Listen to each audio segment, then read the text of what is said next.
full of outstanding and world-class vision and world-class this. I'm a real leadership geek, honestly. I've spent my whole career reading books and chatting to people. I just find the whole thing and the announcement, the way it's been announced, bizarre. If you could move away from a model where teachers are so intensely focused.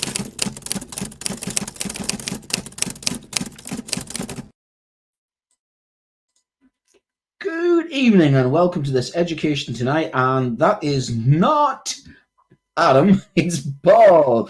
Adam's currently in the big O moment at the moment. He's got Austin in, and it's going quite well, he's saying. He's got a couple of interesting tidbits for us about the emphasis.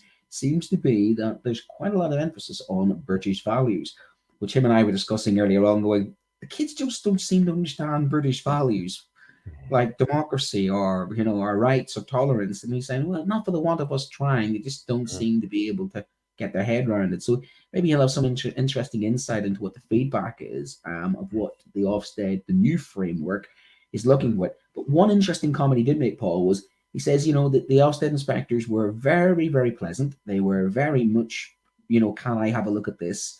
So, but we both remarked and thought, well, actually, I've had experiences with Ofsted, where the Ofsted inspectors were like that. Or is it maybe, you know, is there a change of culture? I suppose we see over a period of time, the feedback coming from more than one inspection, you might get that feel that something has changed. But we'll let Adam discuss that next week. So thank you for tuning in tonight. And obviously, us two having the wee Blarney could be a dangerous one, Paul, couldn't it? It could. We better get our best manners on this evening. Yes, we better indeed. So Halloween's coming up very soon. You know, it's a good time to have an inspection. Seems like no time since August and teachers were going back, but they're all smashed, they're all wrecked, and I hope they all have a great holiday next week. Yeah. I think some have already had this week as well. I think again back to this very strange two terms. So some now will be listening to this and already in having half term, and then obviously like people like myself have got tomorrow, and then I've got the week off. A week off. You've got children of your own. It's a week doing all sorts of fun activities, including, of course, the habitual pumpkin carvings, which I took my kids to a pumpkin field. We lifted 4 pumpkins, which seems to be the tradition now. And of course, it's my job to hollow them out. I haven't carved them, but I have hollowed them out, got my pumpkin seeds in the old air fryer, and I've already had my curried pumpkin soup, which was lovely to do with staff. Nice. Milk in, add a few spices in, and realized it was too much, so I calmed it down a little bit more coconut milk and blended it together into a nice little pulp, and now I've got a nice puree as well, ready to go as well. So tonight also Eston Blumenthal, eh? I don't follow recipes. I just whack it all in, and sometimes it works, and then other times it's like I'm not doing that again. But I don't know what I've done in the first time. I mean, when I do cook, it's I'm one of those. I just go and whack stuff together and see what works. Sometimes it doesn't. So I had a little glance at a recipe and then whacked into the spice cupboard. And then I don't think nutmeg goes with it, so I'll not put nutmeg in next time. But cumin, yes, it ended up not orange. It was almost brown because I put too much curry in. I like curry. I love curry. So I had curried pumpkin soup this afternoon in the staff room, which was interesting because I did come on to our later story. I did probably get a little bit of staff room bullying of, Brent, what does that smell? That's my curried pumpkin, of which my pumpkin soup didn't go down as well with my colleagues as it is now. I'm pretty, tough enough to take it, but I did reflect and think to myself, what's going on with staff rooms? And it made me look at the story which was in Sky News as well, because I just think that that's an interesting one we'll come to in the second half about shocking with staff room bullying and the increase in it. But we are sponsored. Paul, would you like to do our sponsor? Shall I do our sponsor? We are indeed. We are sponsored by John Catt. This show is brought to you in partnership with John Catt Education, publishers of professional development books and resources that support great teaching and learning in schools around the world. So you could level up your professional development today by visiting johncattbookshop.com to explore the full range of titles. And if you use the code JCTTR2425, they'll give you a whopping fifth off. That's 20%. There Oh, you no, go. like that. A whopping fifth off. What sounds better, a fifth or Did I 20%? say that? Did I say a fifth? You did say fifth. Oh, I think yeah, fifth yeah, sounds yeah. better, doesn't it? Fifth or 20%. Oh, I think a fifth sounds better. It Yeah. is. But a bit of history tonight, and history was made when Shamrock Rovers from the Republic of Ireland defeated Larne Football Club from Northern Ireland. Northern Ireland, yeah. A sort of European game between the north and the south of Ireland, which was quite interesting. What was also interesting is that Larne, unusually for them, were champions last year, weren't they? I think in the Irish Premier League. Yeah. And they're not normally a team that you would associate with being champions because they're quite a small team. You'd normally have your Linfield, your Glen Torrens, or Glen Avans, or your Porty Downs. But certainly Larne is not a team I've ever known to ever come close to it. There we go. Yeah, but Shamrock Rovers is a more established team, so I think it was 4-1 to Shamrock Rovers, and they'll be happy on their way back to Dublin tonight. So that's a little bit of history tonight. A little bit more history, of course, is the history of Halloween, which you and I being Celts, you and I being Irish, that we have to this. Now, for those who are not watching this, I can only describe to you as a traditional Irish jack-o'-lantern, carved from a turnip. Now, when I did show you this earlier, we both had the same thought. Are you going to tell people what that thought was? Well, honestly, you can see the guy has carved this, and I'm thinking to myself, that's a pretty scary looking turnip, isn't it? And that's a pretty nasty, scary looking turnip. Yeah. But the first thing I thought when I saw that was, dare I say it, back to our troubles, was, those look like a paramilitary turnip. Let's be honest. I mean, walking down the street with that in a trick or treat. I mean, seriously, that's better than a turnip. That looks worse, doesn't it? That looks mangled. It looks horrible, and it looks pretty gruesome. So I think next year I'm going to get the pumpkin. I'm going to go old school. I'm going to bring back a proper turnip like that. Take it to the carvings and say, look, this is a traditional jack-o'-lantern, because it is pretty horrible looking, isn't it, compared to your lovely? Because these days now, everybody's making pumpkins look beautiful and designs like this, and even the kids are getting involved. Whereas that old school jack-o'-lantern, and if you look at the next slide, it does get worse. I mean, these are the shrunken last year's turnips as well beside them, so which I think look pretty cool, to be honest with you. Well, they do, yeah, they do look cool. The previous years, so they shrunk down. This guy is a bit of an expert in carving carving turnips, which is the traditional thing. And it does come, you can see there from some of our history of jack-o'-lanterns and Stingy Jack, who wanders around the peat bogs with his soul trapped between heaven and hell because he tricked both God and the devil. So that's where the jack-o'-lantern comes from, and many, many legends about Halloween. I suppose now it's really good fun, and I will be next week carving my pumpkin with the kids. Just got to figure out what design. I think the bat with the ears. I've seen one online because we're all YouTubing these days. What looks pretty cool. I'm sure our background person here is an art teacher's probably got some cracking designs. A little bit of Halloween. So we should move on to our main story then. I think we probably should. Yeah, it's a very serious story. It comes with a very serious caveat, and I think that's not one of those things that's going to sneak up on schools and sneak up on administrators and sneak up on staff, because we have a demographic time bomb in a sense that funding connected to pupil numbers. We know we had a pupil boom around 2000, 2001. It was the millennium kind of like, well, we're all alive. We all survived the millennium bug. And all of a sudden, there was a massive spike, 2006, 7, 8, 9, and that's filtered its way through. Now, those children are all gone through the system, and there was a drop in birth rates around about, I think, the austerity program of 2008, 2009, and we saw a drop-off. Now, those children are filtered through to primary school and are currently in secondary. So there's going to be a lag time between primary is going to hit with this first, and then it's going to filter its way to secondary. And what we can see is that the Education Policy Institute report has total pupil numbers in state-funded schools are due to fall from 7.57 in 2023, and they're going to decrease at 1%, so it'll be 7.14. It's about 500,000 loss in the state sector of pupils. So that's 500,000 children with 500,000 funding places. So that will mean the total amount of money goes down. That means in a scenario per pupil funding increase of 0.5% a year, overall funding would still fall by 1 billion by 29-30. So total funding would peak at 24-25, which is the coming year. That's when we're going to have the most. And then it would start to decrease year on year. So this is what's in the pipeline. When we think that we're going to get more funding in schools, we think that we're going to get more coming in and the cavalry are going to rescue us.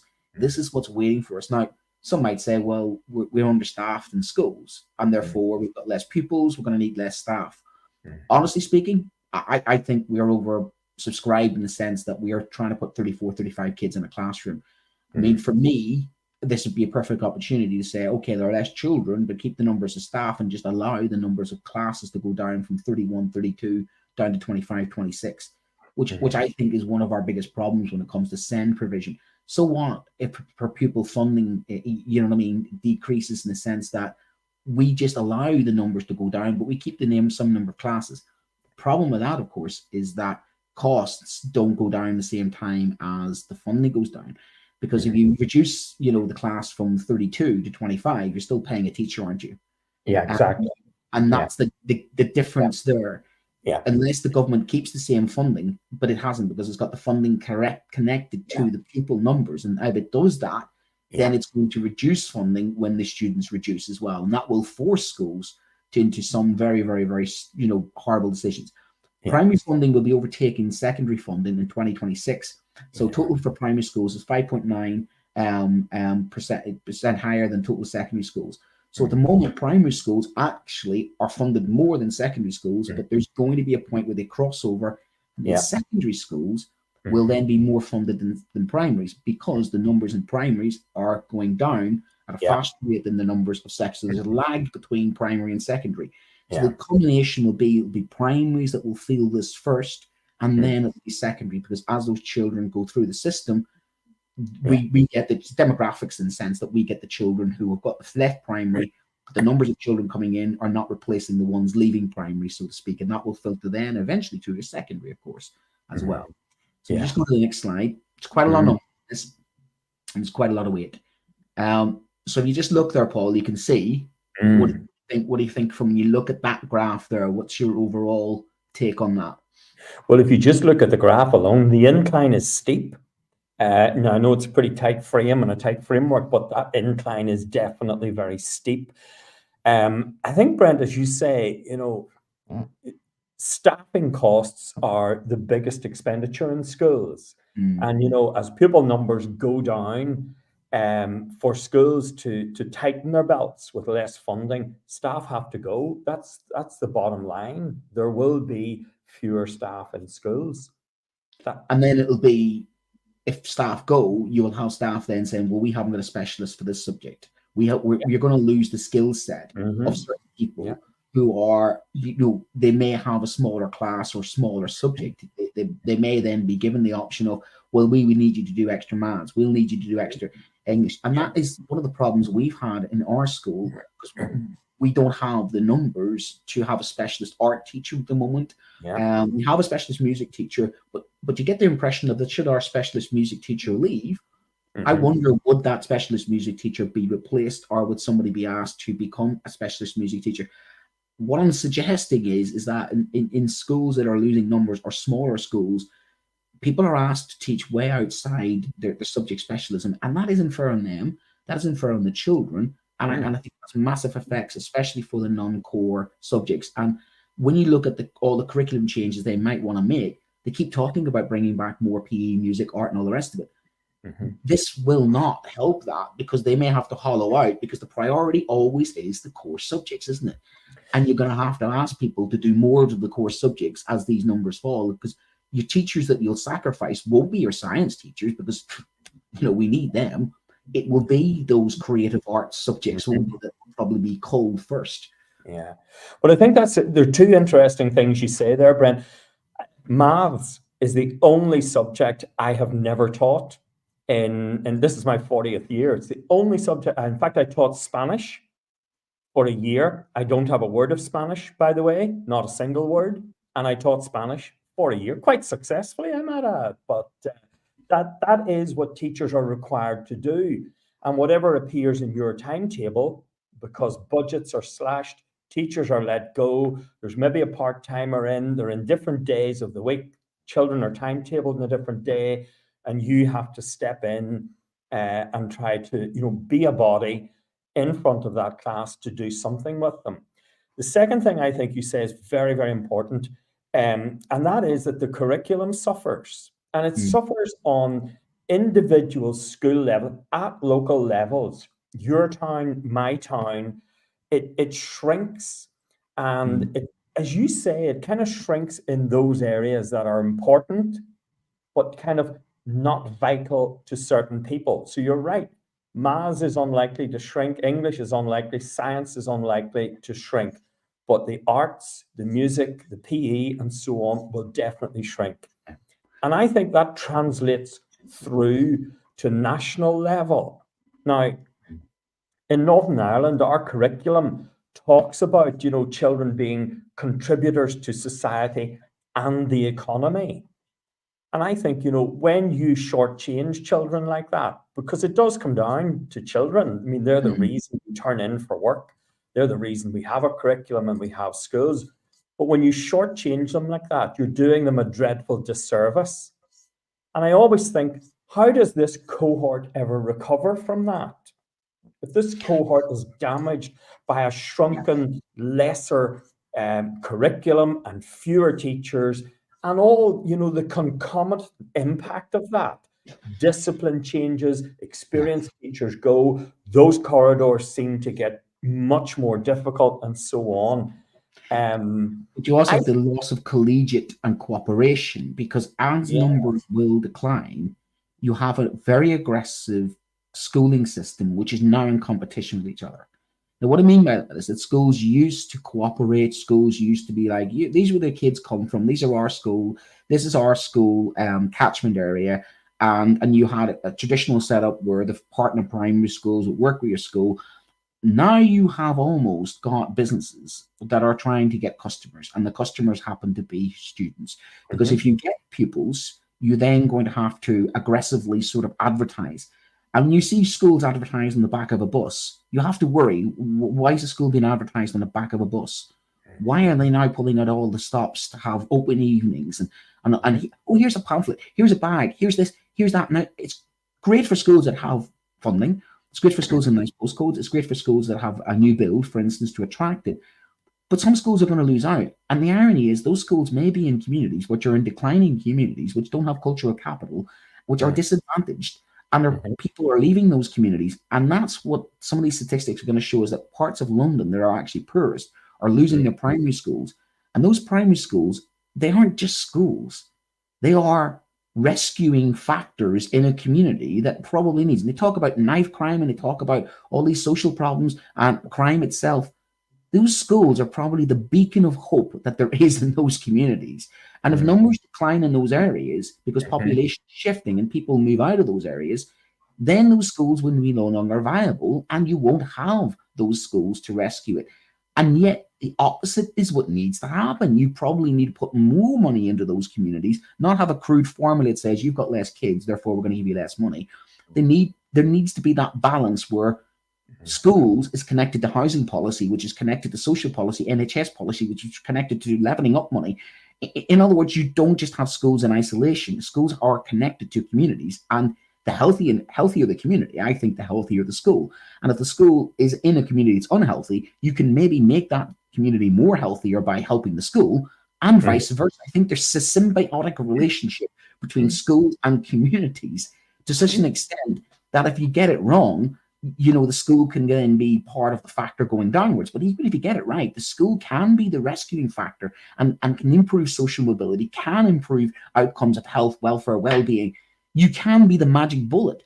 So this formula is applied in some areas. You're going to get areas that are going to win in your leafy suburbs. And I'll show you our maps in a minute. If you go to the next couple of slides, I'll just run through these quickly to show you what I mean when it comes to some demographics.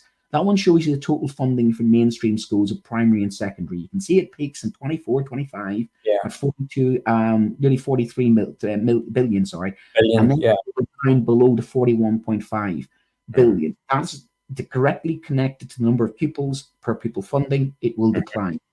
And you see that after 2024-25, that's after next year, we're on a downward sort of trend towards less money going into schools. And what I don't think people realize, as majority of us in education, is I think people are thinking we're going to get more money, like an NHS kind of scenario. That's not going to be the case. This is a canary in the coal mine moment of, administrators in schools. They're going to have to plan. They have to plan a year or two in advance. And if you're some school administrator, you're looking at your future budget. Your intake is going to be deciding how many teachers you can take on, whether you buy a new minibus, whether you can extend the school. You can't plan for the future if you know that economic. It's the same when it comes to any sort of economy. If you know there's instability, you know that you're not going to have less money in the future, then you won't invest. You won't take on new members of staff. You will just make do and mend. And what we know in education at the moment is make do and mend has been the last 14 years. So I think this is something that's going to hit. And I don't believe at the moment that anybody has really thought this through. I've heard nothing about it, so to speak. And well, I was going to ask you that, and I mean, I think you're right. I mean, people need to think about this in Whitehall. That's where the money comes from. That's where the purse is. I mean, town planners plan a town. They think about traffic, where it's going, about flow and this, that, and the other. They do their best with it. Are, Whitehall boards, are they thinking about this? And are they thinking about it purely in terms of pound, shilling, and pence? Or are they thinking about the human cost? Local authorities would have done that. Local authorities would have been connected to their communities, but local authorities have been hollowed out, defunded, and have less to do with education. We're seeing that with the SEND crisis, aren't we? We're seeing how local authorities are in full retreat. Now, before, local authorities, again, would have helped, they would have been involved in this, but they don't have the capacity any longer. So it's kind of an education now, every trust or school for itself scenario. And in that kind of competitive, and maybe that's what they wanted, because in the free market, this is what happens in a free market. It's dog eat dog and survival of the fittest, and competition is healthy and the market will sort out. And if the school is bad, it gets taken over by a multi-academy trust who's more better at doing their job, and they make it work. I mean, this is the model they have put into education, but the simple fact of the matter is the economic model then is saying you have less customers in the future. So when you have less customers in the future, you're going to have to do one of two things. You're going to have to compete for those customers, which means more money on PR and all that stuff. And equally, then you're going to have to cut your cloth accordingly. You're going to have to make cutbacks. My point is, cutbacks are not what we need to hear in education. Regardless of pupil numbers falling or whatever they're doing, we need increased funding. And I think, again, I don't know if the government is going to go and say, well, that's the pupil numbers, that's the pupil per funding numbers. I'm really sorry, but that less pupils equals less funding. I don't think our children can't exist in that kind of a system. I mean, you mentioned the free market and so on, right? And that's a good business model on the high street, maybe. You can sell pairs of jeans and shirts and ties and so on and so forth. You pile them high, you sell them cheap and so on. You can't do that with children. And I mean, that's one of the difficulties I have with academies that put CEO types in who do not have educational backgrounds and so on. They do not understand really what happens. They see children as a product. The product comes in at nursery, it rolls out at university, and whatever happens in between doesn't matter as long as we're turning a penny on it. And I just think it's dreadful. It is. Just before we go on, Brent, regular listener JBL there had a great point. Hannah, if you just want to put it up again. Yeah, just to go back what we were saying, it totally undermines education when students are taught, and he's put that word in inverted commas, and I agree with him on that. When teachers are taught, when children are taught by teachers who have zero knowledge, and I'm probably going the same color of my jumper now as I remember that year of teaching Spanish, and not a word. But as I say, I think I did well in that. Well, I winged physics 2 years ago, but all I can say is thank God that gravity still exists. Newton's still doing this thing. I mean, I think you can do it in a sense if you embrace the subject and you're willing to take it on, but forcing teachers to teach a subject is different to a teacher saying, okay, I've got an inkling towards, I've got a background in it, or I don't mind. I mean, history, for instance, I'm a qualified geography teacher, but I taught history 21 years. And in fact, the kids don't know the difference because, in fact, they probably think I'm more passionate as historian than I am geography. Because, I mean, I can't get as passionate about river flooding as I can say, for instance, about the Holocaust. No disrespect to river flooding. I'm sure it's, you know, quite an emotive subject, but it's just something about history. It gets my passion. And the kids get that through, even though I'm a specialist in one, I have the interest, inkling, and I suppose intrinsically I'm motivated towards teaching a subject which I wasn't qualified in. So it is that willingness, isn't it? It's that, you know, I will do this as opposed to I'm forced to do this. Just looking at this graph here, which is the interesting split. And this is where primary schools are the canary in the coal mine in this. They're going to feel this first. And you can see that they're going to feel this first because their funding, proportion of funding to primary to secondary is going to shift. So secondary, it's not that secondary are going to get more money. It's just that secondary is going to get the proportion of the money, which reflects the number of students. And that doesn't mean that the pot of money is growing. It's not. It means that primary is just going to get less.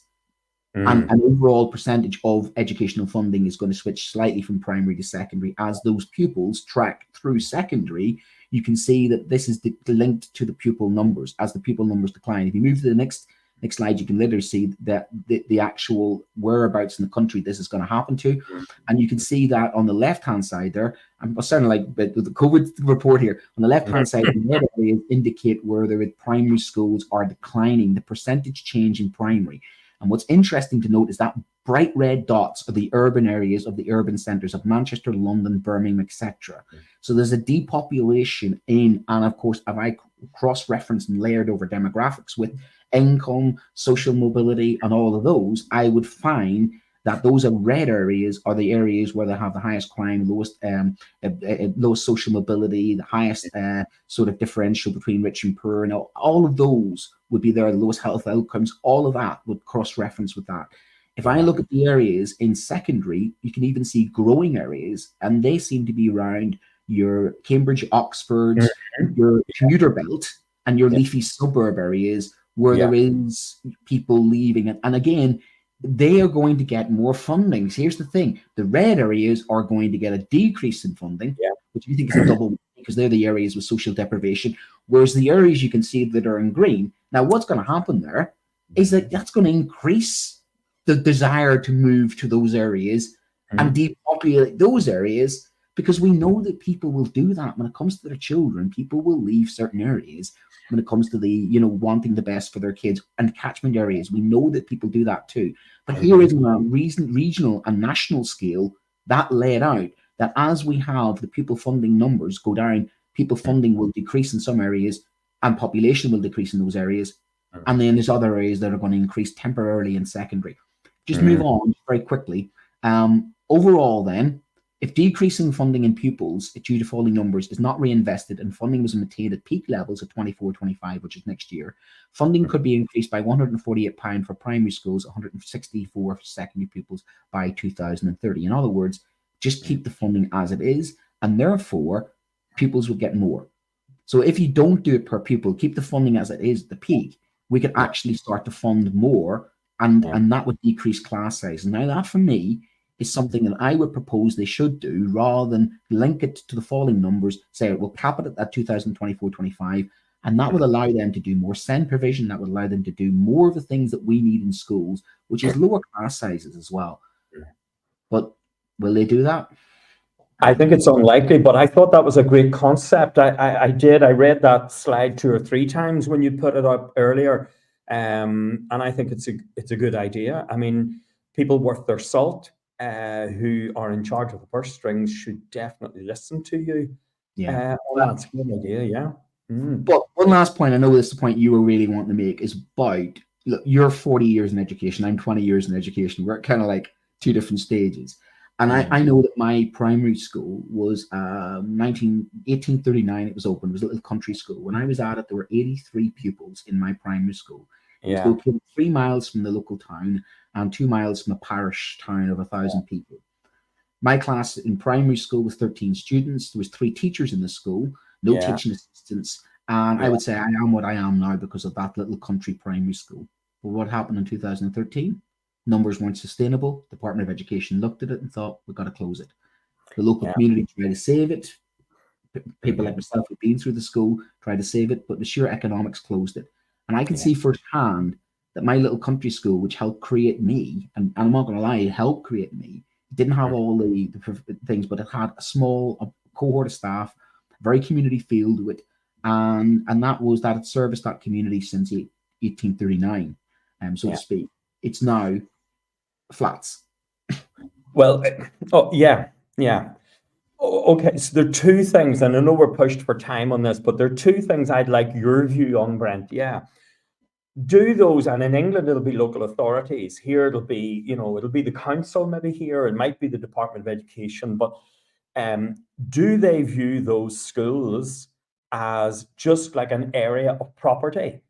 And I remember one time, because I taught in a school for 32 years where the numbers fluctuated between borderline and overfill. It's a bit like the tide.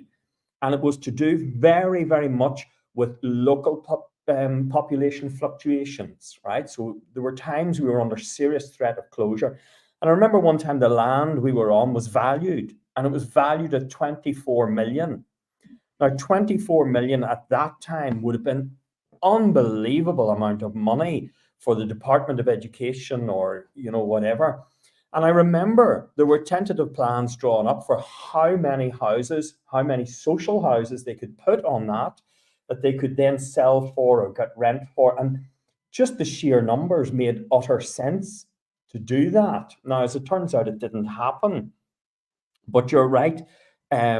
These are risky times for schools. And when the budgets go down and the numbers go down, departments of education see opportunities to send inspectors in, come back, draw a conclusion, that school isn't viable, close it. Are you saying that Ardham Council may see some playing fields that are hardly used and say to themselves, that's in prime good development land, we could hide and sell that off and make a couple of quid in our budgets? But some multi-academy trust acquire land from a school, shut one school, switch the students to another site and sell off the land for a couple of £1 million profit.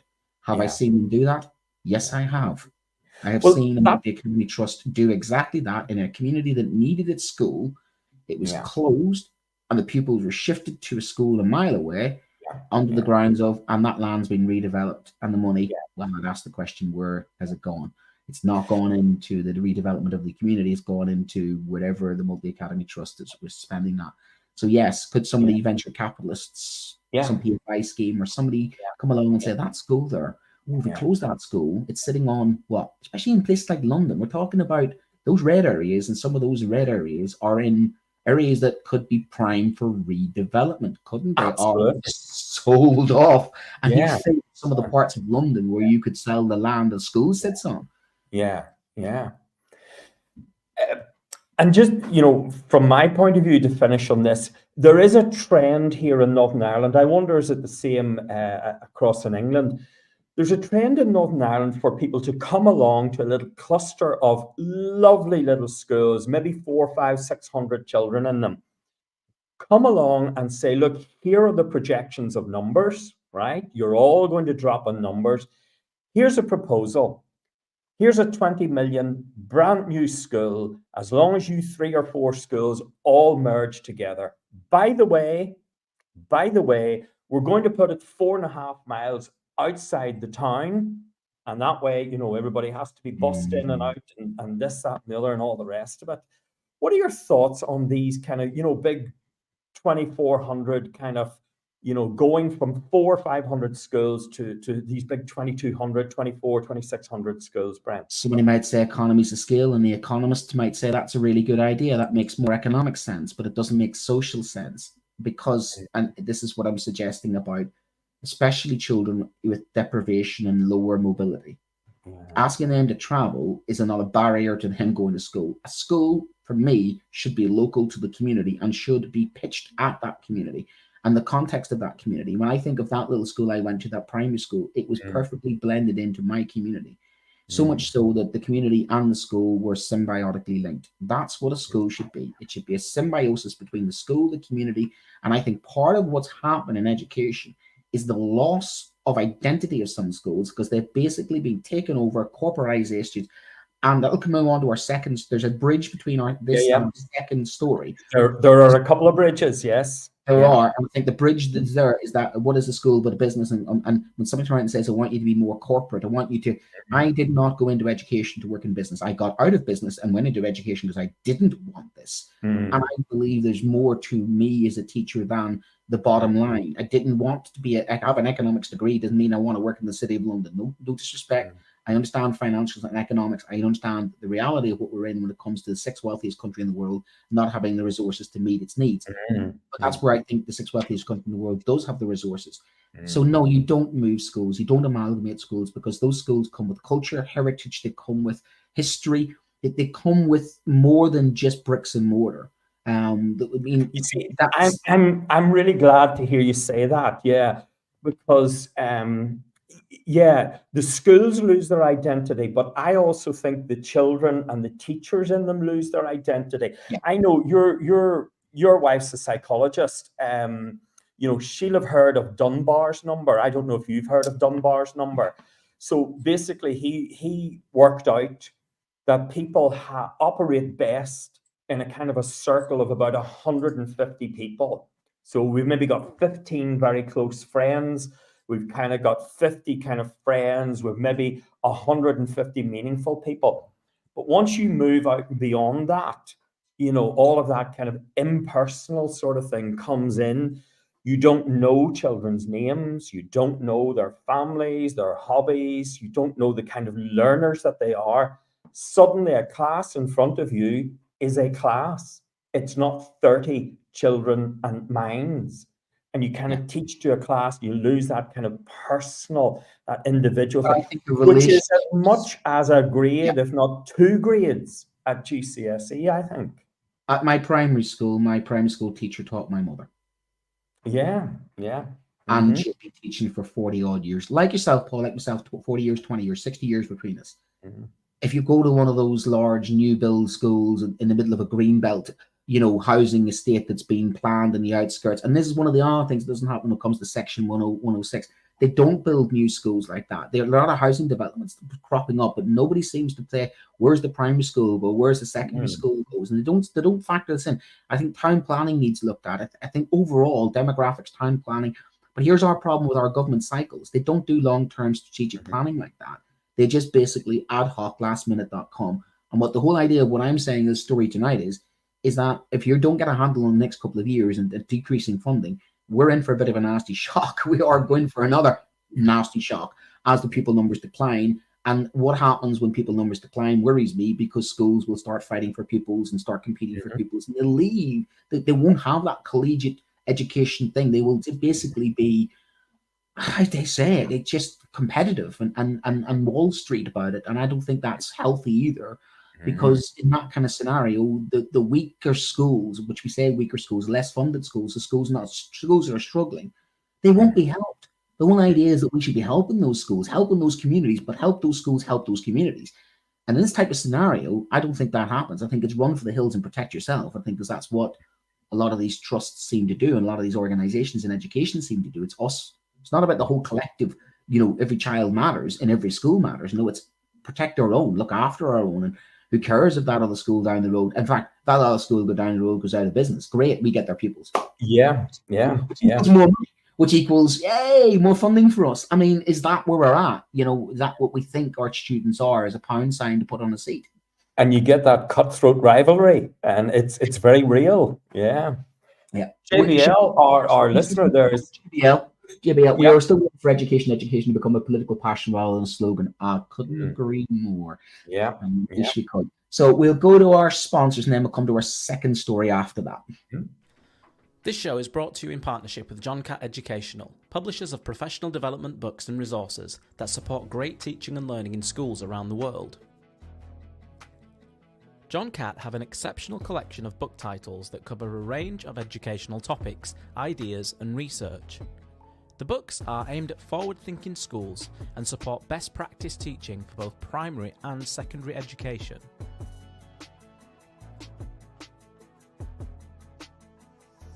Level up your professional development today and visit johncattbookshop.com to explore the full range of titles. Use the code JCTTR2425 for 20% off your order.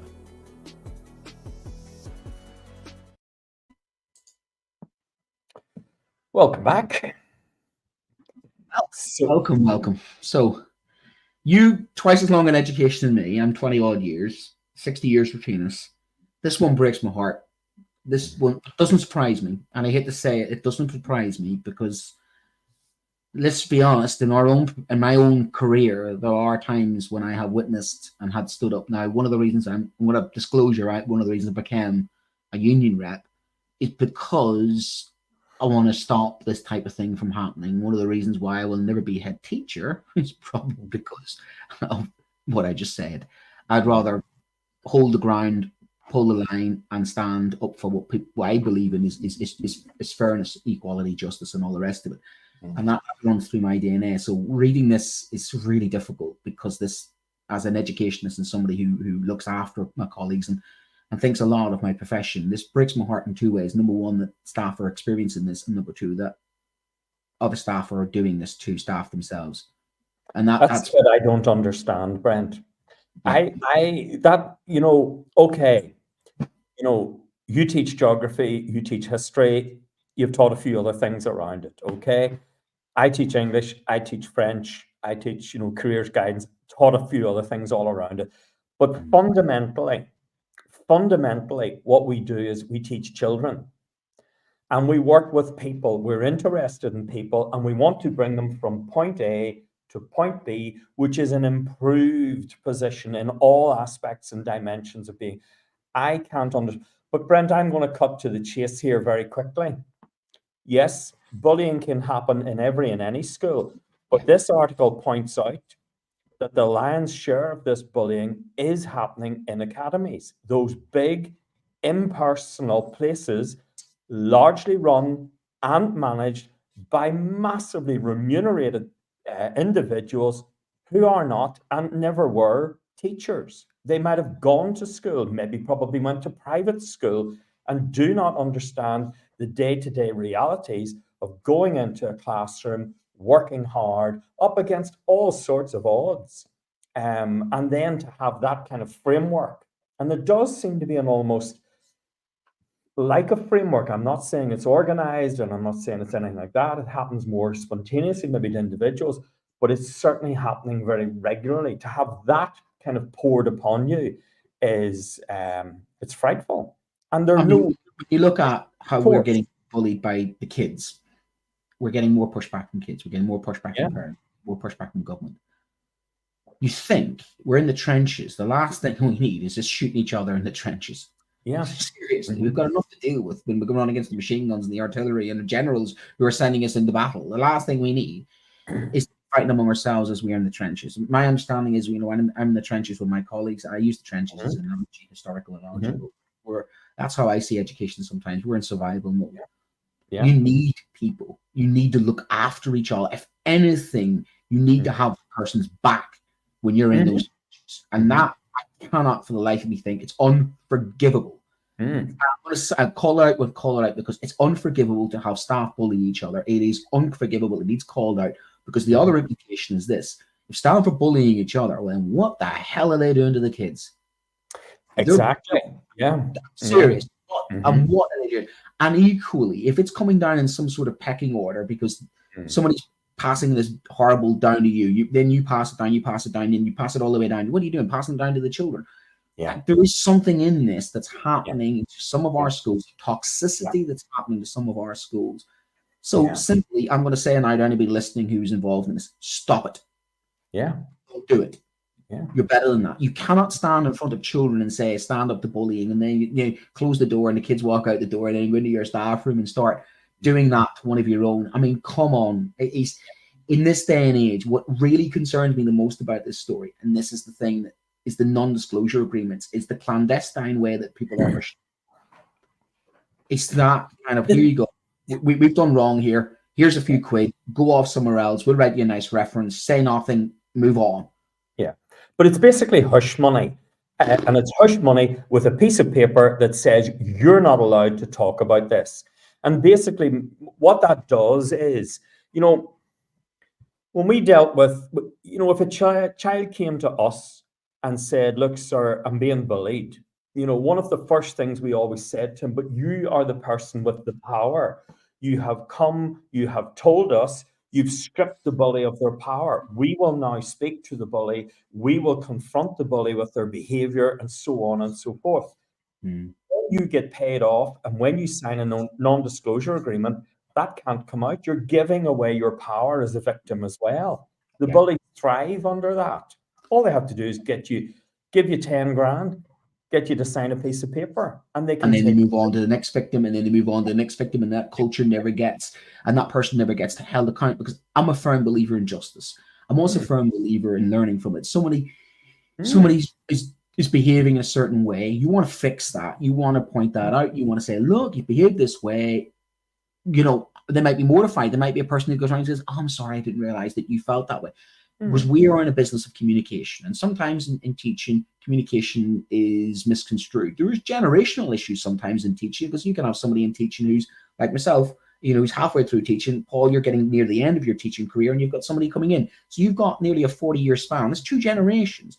And it does happen that what one person perceives to be, and I've had that, you know, somebody says, pull me to one side and say, did you just mansplain that? And I went, no, I'm just Irish. I'm sorry about that. Yeah, Brent, you would never do that. No, honestly, I didn't mean to. And they went, you did though. You went, oh. And I got pointed out when I'd done, and then I realized, actually, I did. I really had to hold my hands up and say, look, it wasn't intentional. I've got a bit of ADHD. I do butt in. I didn't mean to do it that way. I'm really sorry. But you have to be brave enough, don't you, to step up and go, you know what? I got that wrong. I got that fundamentally wrong. I'm really sorry. I've had in my career, many times I've had to go to some of my colleagues and went, you know what?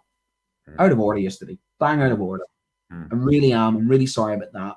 Yeah. And then they go, don't worry about it. We've all been there. But you have to be able to do that sometimes. I mean, we are in a stressful occupation.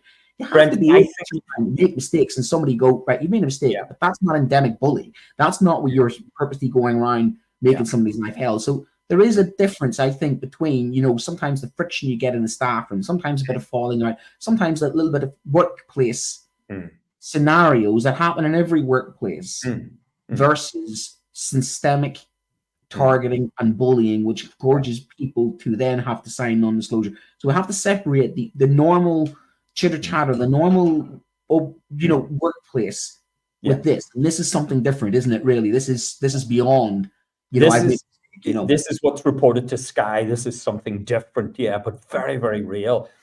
Brent, you know, we're in a human business. We bump up against each other sometimes. You know, we rub each other the wrong way. You apologize. You do it sincerely. But Brent, I think you put your finger on another key aspect there. You talked about, you know, bravery. And I think leadership is about courage. And it's having that kind of, you know, as you say, the ability to, you know, be wrong, admit you're wrong, and then kind of atone or make up for your mistake. Do you know what I mean? It's like owning it and being able to then... It's growth. I mean, I'm lucky that I've had head teachers. Sometimes I've argued with them, and believe you me, I am not the easiest person to manage. In fact, I did ask my former head teacher that after a 25-year career, I says, who was the most difficult person you've ever had to deal with? Of which the answer was, you were the most difficult person you've ever had to deal with. And I went, good. I says, well, at the same time, she did commend me and say, look, you do evolve, you do learn from your mistakes. But that's the human side of it. You are allowed to make mistakes, and as long as those mistakes aren't dangerous in a sense of, you know, these lines you should not cross. When you look at the teaching standards, there are lines, and I've never crossed those lines. But let's just be honest with you, I've come close to those lines and kind of peeked over the other side. But that's the nature of being in education. We are human beings in a, I say the trenches. We are making real-time decisions. We are fallible. We are tired. We are overworked. All of that, and you can explain some of the mistakes that people make. But what's interesting about this is the power imbalance. It's just something has shifted. Speaking of Sky News, the NEU confirmed, and the NEU leader, not Daniel, it was one of the others, suggested academy trusts have contributed to the significant power imbalance between management and teaching staff. And that's the difference there. Mr. Clark said academies are run as corporate system. We mentioned that earlier. Without the safeguards, and that's the thing, without the safeguards and professional respect that corporate environments would provide. So, and that's a really good point. And I've said this numerous times. If you want to operate, you know, teaching like a business, fine. Give us the rights of business then. Can I have maternity like businesses got? Can I have every single right that some businesses have? Because I can tell you what, some businesses are treating their staff a hell of a lot better than some multi-academy trusts. Yeah. And I don't care if I never get a job in some of those multi-academy trusts, as I wouldn't go for some of those multi-academy trusts because I wouldn't work for those businesses. There are certain businesses in this country that I would not walk in and ask for a job in because their working practices are disgraceful. They've got no union rights, 0-hour contracts, gig economy. No. I would never work for an organization like that. But then why would you be working for a teaching organization that is that? And that is massively hitting the nail on the head because that culture perforates from the top all the way down to the bottom. And that is the problem with this. Responding to the findings, he confirmed that schools are becoming more authoritarian places to work. And how the culture of bullying is fixed is a complex question with no easy answer. So he's suggesting it's a pecking order from the top and that corporate culture, but not a proper corporate culture, not like a corporate culture that you're getting these days now when people work from home and you've got flexi time and you've got more rights you can shake a stick at. But the worst version of corporate culture of the lot when you think about it. JBL's made a good point, Paul. Do you want to pick up on it? You see, I think that's a brilliant point, Brent, and I'm going to extend it a little bit. But what he's saying is, in his experience, two of the most toxic leaders he ever knew, both in the UK, were knighted for services to education, which is flabbergasting, really. But Brent, do you find that that's a strategy, that's a tactic as well? I think I did well to remember Dunbar. It was Dunbar's theory, but I'm not remember. I think it might have been Peters who said, you get promoted to the level of your incompetence. Have you found that sometimes people who are maybe bullies, they get promoted up in an effort to kind of move them away from some kind of direct bullying? But all you're doing really is enhancing the position from which they can extend that bullying. Do you know what I mean? Quality of the leadership in the free world, I think we can definitely say that is a phenomenon we're seeing a lot more, not just in education, but also corporate. And equally, it's kind of incompetence seems to be rewarded. Are people pleasers and people who are altruistically motivated and who are kind and compassionate don't seem to get the same respect as somebody who's ruthless, cutthroat, and Machiavellian. Let's be honest about it. In education, I'm sorry, you shouldn't have Machiavellian people running education because it's not you. It's not about you. It's about the kids you're teaching. It's about your community. It's about learning. You don't do that things being Voldemort and Slytherin house. And that's just what's happening here in education. It's just turning into a dog-eat-dog kind of Wolf of Wall Street. You know what I mean? Careerists, people who manipulate, who themselves aren't great practitioners, end up, delivering speeches and delivering sort of snake oil kind of, consultancies. And education is full of this. It's full of money wasted on people who couldn't cut it in the classroom, who basically probably were as toxic and have shifted somewhere else in education. So I'll give them a favor. Get out of education and go off to the Wolf of Wall Street, make your money somewhere else. Because honestly speaking, you're not contributing towards education whatsoever, because these type of people are ruining lives. They're ruining lives. The evidence is there. They're ruining teachers' lives and destroying people. And what's really shocking about this, and I'm glad this story's come out, because it shouldn't be happening in education, because I think this is the catalyst, Brent. I think this is the tap being turned on. Good on Sky News for doing that. I think a lot more is going to come out in the days, weeks, and months to come. Brent, but I think it's connected to just a good point. I think it is connected to toxicity in schools that parents are pushing. And what I worry about is, and I've seen this a lot online, is that I'm getting a lot of heat from some parents who are going, the way schools are, you're part of it. And I think we're the meat between the sandwich. Some of us are now cognitively forced to follow these horrible, draconian, authoritarian rules at school. And I'm a strict teacher. I am no pushover, but I have my limits at the level of authoritarianism or lack of control that I'm forced to do.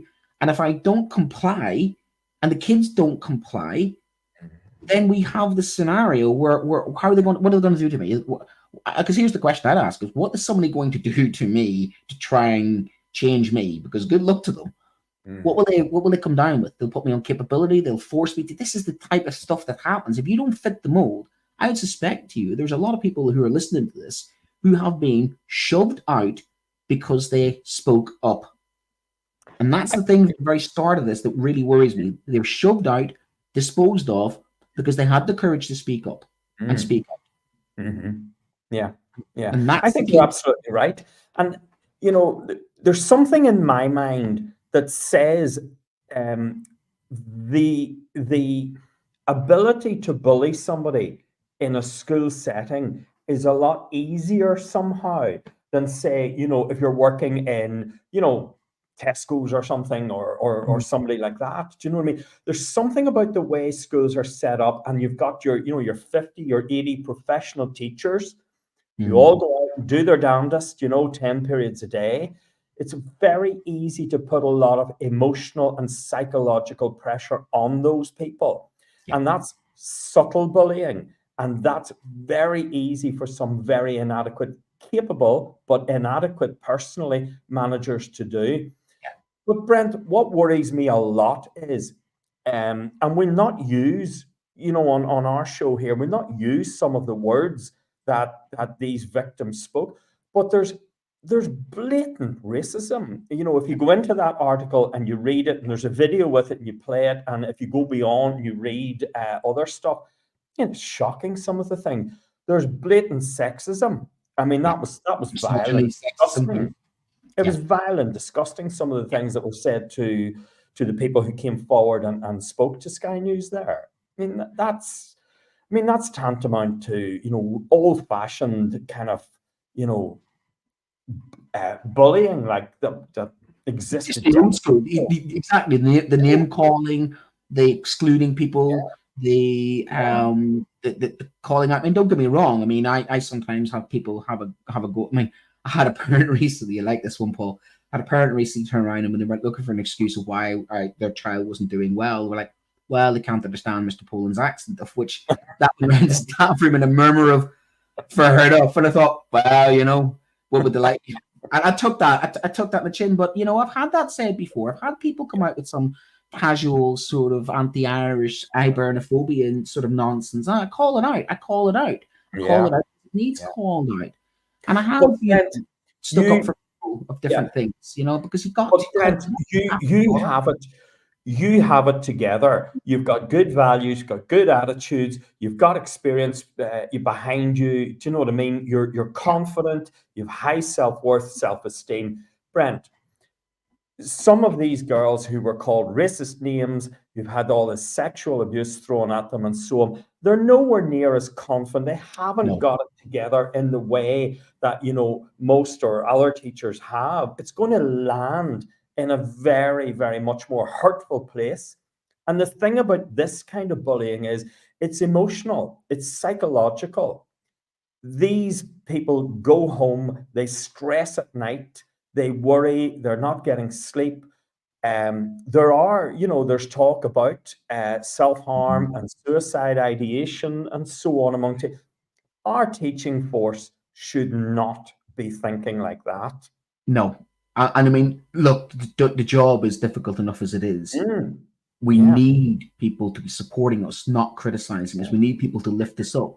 We need people to go into the staff room and pull you to one side and go, are you okay? We need people to call it out. We need people to basically, and I'm going to say this, and I'm going to be biased when I say this, join a union. Join a union. Please make sure you join a union. If everybody wasn't in a union, and if they're not, I think you're right. They need to be by the time the Halloween holidays are over. Head teacher or teaching assistant, and even go so far as support staff also need to, because I think they get even worse in some aspects in the pecking order as well. It's something I'm picking up on. Is that But if you are feeling, one point though, and anybody listening, if you are feeling you are lost and lonely, please seek help. Samaritans, talk to somebody, whistleblow, find out in your school the governor responsible, find out the whistleblowing policy of your school or academy, seek help, stand up and do the right thing on it. And equally, don't say I'm going to rock the boat. Because the thing I often say to people is that you calling this out will help others as well. And what the thing that teachers doing is we are about helping others. So not only are you helping yourself, you're leaving a legacy where you've called this out. You may stop this from happening, and that makes the place a better thing. And that is what we're there to do as well, is to basically call things out and make things better. And that can be the bravest thing to do, and respect to anybody who has done that, because it is difficult, because you are thinking, I'm breaking ranks, I'm getting into trouble, because people want to do the right thing. You don't want, how many times I've had people say, I don't want to make a complaint, I don't want to make a complaint, I don't want to get into trouble, I'm going to make it worse. And the thing about this is, Paul, you and I are in the game long enough, it mirrors so much the children when the children come to you. The amount of times that you actually look and think, am I talking to an adult, or am I talking to a child? And then you realize it doesn't matter if you're talking to an adult or a child, because it affects us the same way as it affects the children. It has that effect on us, but yet nobody focuses on us. There's no bullying logs for us. There's not the same consequences or implications, and yet there should be, because we have the human rights too. We are human beings. If you cut us, we bleed too. Absolutely. Definitely. Brent, you pointed out to me, it's in the article, that the payouts are roughly 1.73 million. That's a lot of teachers that could be employed. Is that a shocking figure to you? And this is the stuff that's been reported. I would dare say this is the stuff that they reported. And I think, you know, it needs further investigating. I think this is a job for the likes of unions, and this is the job for, because honestly speaking, you know, you have rights. You should never have to put up with this. You are not, as a teacher, there's the people think, I'm going to lock the boat, I'm going to do something wrong. You've got to, because we sometimes do so much for everybody else, we forget about ourselves. And I think that's the thing with teachers. Sometimes we do that. We take it too much. We take far too much sometimes before we speak up and speak out. And because people don't want to seem like a troublemaker. And you're right about the more inexperienced, maybe younger members of staff, or members of staff who are new to a school as well. That can happen. And in a school population of teachers now who don't stay as long in schools, that may be the case, that they don't feel that they're established enough to speak out and speak up. Where someone like me stays in school for 20 odd years, I'm part of the furniture. It's easier for me to turn around and speak up and speak out. But when you're a newer, younger member of staff, and you're unsure of the lie of the land, you keep your head down, don't you? You sort of don't rock the boat, and you think, well, that's just normal. And that's the other thing, isn't it? Oh, well, that's the way things are. What difference can I make? What can I do about that? Well, actually, I'm glad this is out, because it stops this kind of culture being normalized, and it stops it being hidden. I think that's the great thing about this. Brent, there is a staff wellbeing charter. Now, it is voluntary for schools to sign up to that.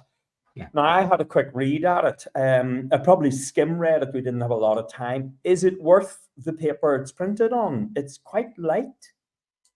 It is. I mean, it's worthwhile, provided it is agreed on. And I think it comes down to that relationship. How the irony is, here's the irony: schools that adopt it are probably schools that have the least problem. You know what I mean? The school that probably needs it the least is probably the school that does it the most. The parents that come to the parent-teacher meeting are the ones you don't need to speak to. The ones that and the ones that do the tokenism of like, yes, we've done staff well-being. You know, if people are too afraid to speak up, of course they're going to go, I'm going to say yes to that. I'm going to say yes to that. I'm going to say yes to that, and then leave me alone. As opposed to, you know, if you have radical candor. You have the ability to walk. Difference between a head teacher who says doors open, but is it really? Versus no, my door is open. Come and speak to me. And you know there are those that are genuine, but we are losing also our head teachers, the good ones. 9% left last year, and I've talked to so many in Teachers Talk Radio because of Ofsted, and the culture of Ofsted is probably filtered into this because let's be honest with you, they bullied one of our own to death. So you know when they. You know, that's a fact. That's a fact. That's on the death certificate that literally that what the contributing factor towards Ruth's unfortunate taking of her own life was that Ofsted report. And that is when I did that show for 3.5 hours, the amount of phone-ins, the amount of people that rang in and said, they did this to me, they did this to me, they did this to me. If that's the culture that pervades in schools, then maybe some of the leadership in charge thinks that's the way you do it because that's what was modeled for them, wasn't it? So I think the way to change that is to now say, no, that's not acceptable. You do not bully staff. Staff don't get bullied by kids. They don't get bullied by parents, and they don't bully each other. And you and I both know we've grown up in a society where aggression was the way forward. And one of the things I noticed is when I was growing up, everything was very aggressive because everyone was very aggressive. If people stop being aggressive, it literally creates a less of a cycle. Goes back to that breaking the cycle, doesn't it? Yeah. And You reflect what you live in. You reflect the atmosphere, the culture, the behaviors, the ways of relating. You reflect all that. Yeah. Your tone changes with that. So I'm not excusing why some people have done this, but I'm trying to understand what makes people bully each other. And that's one of the things I always try and figure out with the children is what is the driving factor behind that? What is driving that? Is it the stress that they're under is forcing them to then take it out on somebody else? And it's not excusing it, it's trying to understand it.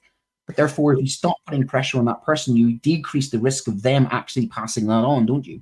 But Brent, you know, I mean, you and I have dealt with victims. In fact, I don't think we're allowed to call them that in Northern Ireland anymore. It's something. What is it? We're people who are subject to, anyway, whatever it is. We know what we mean anyhow.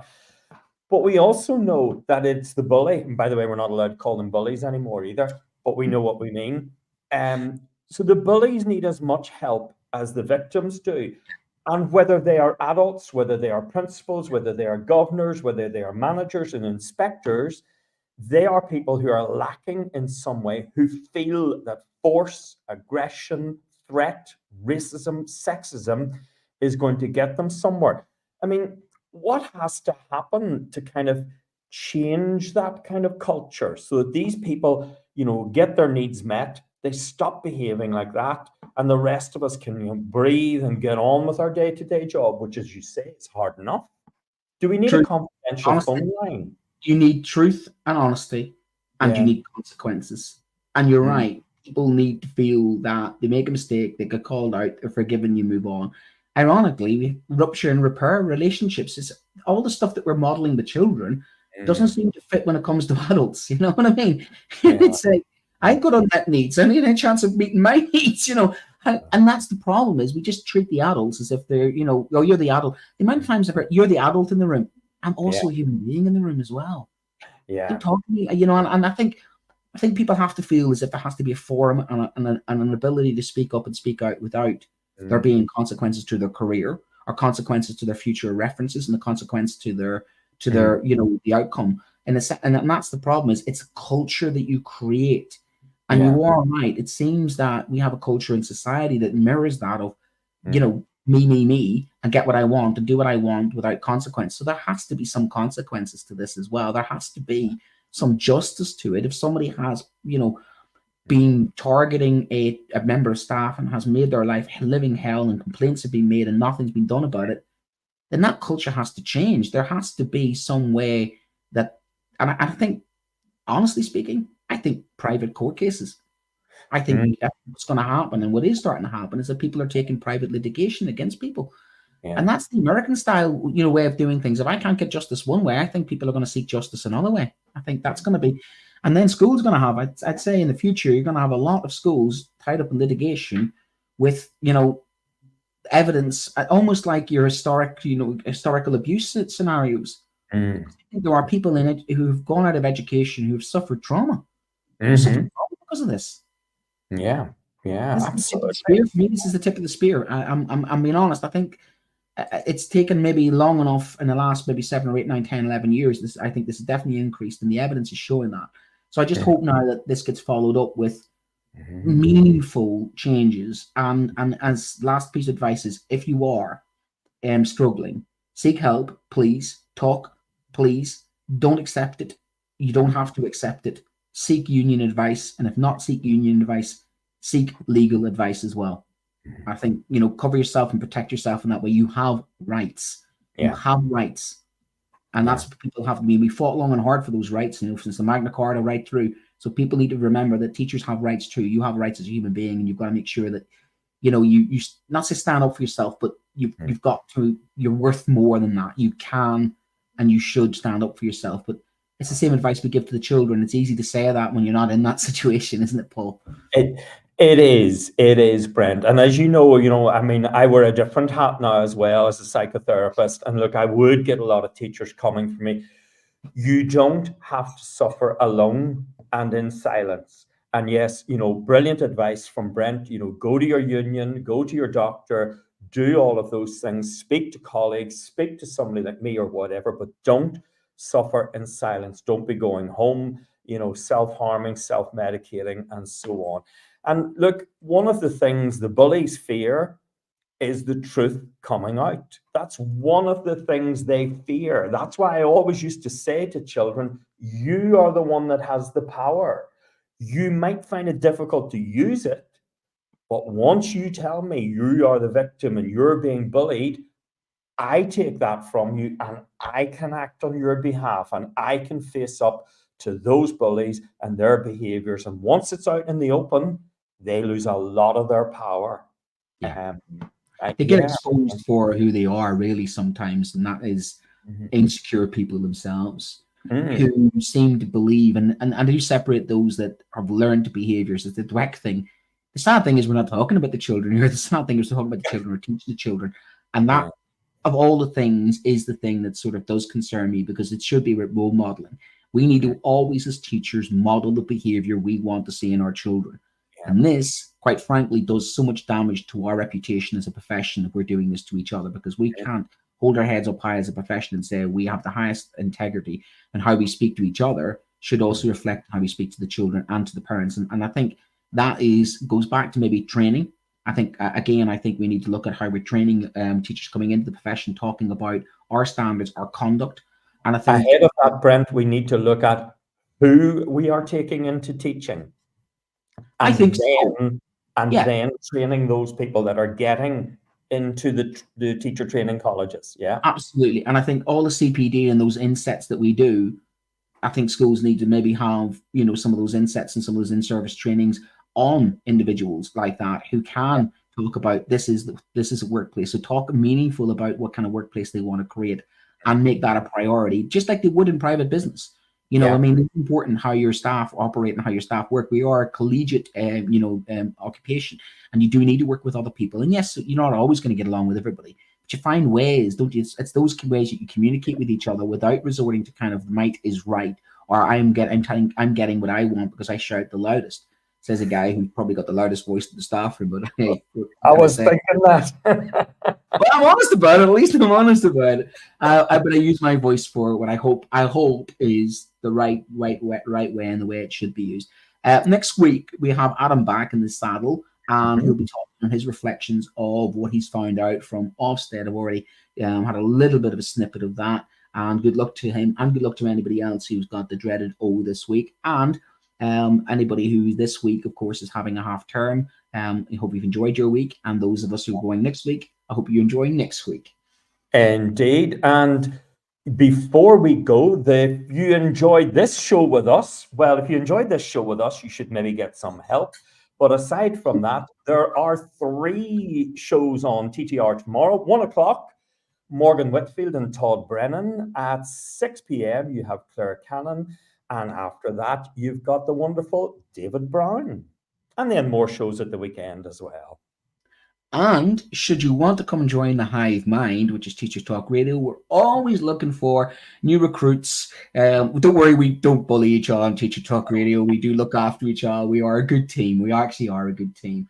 And we are a very diverse team of individuals, even though we've got 2 people from the same part of Ireland on tonight. It's like, I could just strip that. But we are a diverse team of individuals with lots of experience and across. And so you can join us and host with us as well in many different formats that we do. And equally, we have such a great catalogue of experienced individuals that you can learn from. So it's always good to do some Teachers Talk Radio. So that's another option for you as well. And our sponsor, we are sponsored by... We are indeed sponsored by John Cat Books. And John Cat Books give us great value if you put in that code JCTTR2425. You get a 5th off, and that sounds better than the 20%. I think that becomes our catchphrase, don't you? Yeah, 20%. Yeah. Better than 20%. Discuss Yeah. philosophically speaking, which sounds better. But yeah, Jill Cat, You brilliant. can see why the only subject I didn't teach is maths. Well, you even you pronounce it the same way I do. I get told off for that. We call it maths. What? What's the subject you haven't taught? Maths. It is maths. You don't. It is maths. Maths. And what am I saying? Maths. I shouldn't say this back because I say it wrong as well. It's like the blind leading the blind. Oh my god! I mean, fair play. Full of try this What one. are you saying? Right, say you watched a film last night. Did you watch a film last night? Oh, my brother lives in Plymouth, and he's always getting me to say the word film. Yeah, film. Yeah. I know, because we can't say it right. You think that's bad? I did fair trade the other day. And one of the kids is like, fair trade, that's where you give a fair price for things. No, or is that the old one where you have little skins on animals? No, that's fair trade. This is fair trade. Look at it, it sounds the same. Fair trade and fair trade. I mean, sometimes you just have to run with an Irish accent. You just have to run with it, you know.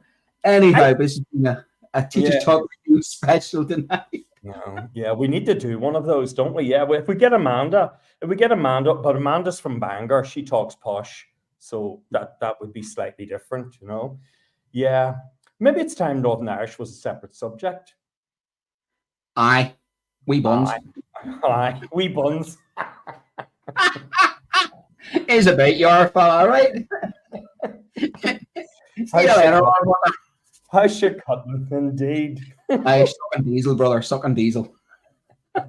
You realise we actually throw the accent. It's a bad idea the longer we spend together, Paul, because I go native.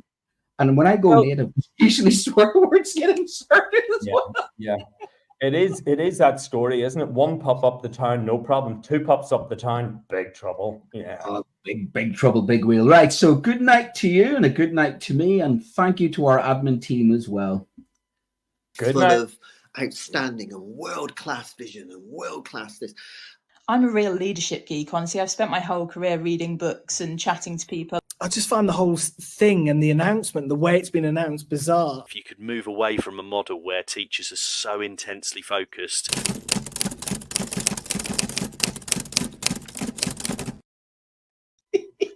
Very good.